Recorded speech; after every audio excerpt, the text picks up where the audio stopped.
အချင်းချင်းနဲ့တငယ်ချင်းတွေနဲ့စကားတွေပြောပြခဲ့ကြတယ်သူများဘဝနဲ့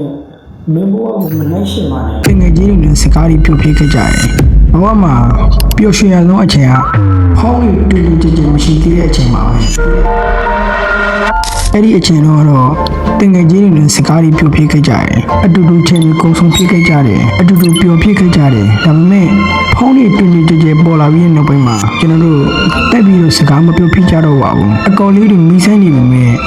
ကျွန်တော်တို့မခေါ်ပြကြတော့ဘူးတယောက်ပေါ်တယောက်မခင်လို့အပြောကျင်လို့မဟုတ်ဘူးဆိုတော့သိကြပါတယ်အခြေအနေအမျိုးမျိုးကြောင့်ဖြစ်မှာပေါ့လေတခါတလေလေးတွေးမိပါတယ်ဖုန်းတွေတင်မရှိတဲ့အချိန်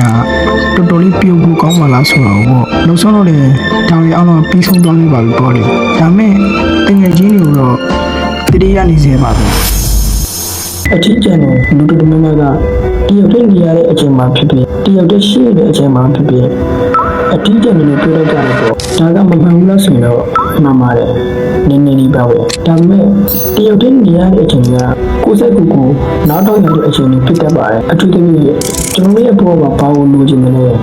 ဘာလို့မလိုချင်တော့ဘူးလဲဆိုတာကိုတိတ်တိတ်နားလည်လာတဲ့အချိန်တွေဖြစ်တတ်ပါတယ်ပေါ့ဒါကြောင့်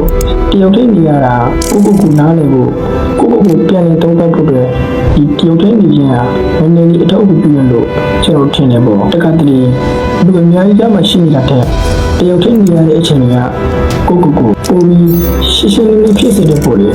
ဒီနေရာမှာကျွန်တော်တို့တယောက်တည်းဖြစ်နေတယောက်တည်းနေတဲ့ကိုကြိုးစားရမယ်ကွာနှစ်ယောက်ဖြစ်နေတော့ချစ်ခင်ပုံသင်ဖို့ကကျွန်တော်တို့ကြိုးစားရမယ်ကွာဒါကြောင့်တယောက်တည်းနေရတာကိုအထီးကျန်နေလို့ယူဆလိုက်ပါနဲ့အဲ့ဒါ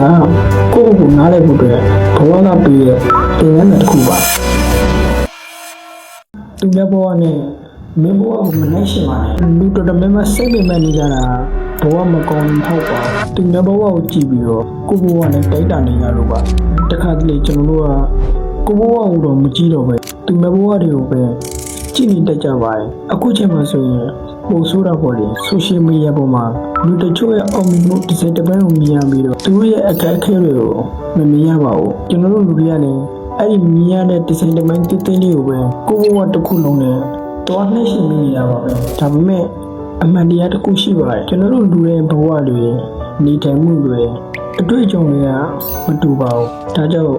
သူမဲ့တနစ်တာကြိုးစားမှုနဲ့ကိုယ့်ရဲ့စနေတဲ့အချိန်နဲ့တွားပြီးတော့မနှိမ့်ရှင်နေမှနဲ့ဒီနေရာမှာကျွန်တော်ပြောချင်တာကသူမဲ့ဘဝကိုကြည့်ပြီးကိုယ့်ရဲ့ဘဝကိုမချိုးနိုင်ပါနဲ့ကျွန်တော်တို့ကနှုတ်ချနေတာလည်းမဟုတ်သလိုကြာရှုံးနေတာလည်းမဟုတ်ပါဘူးနောက်ပေါ်မှာပဲရှိနေပါသေးတယ်ပေါ့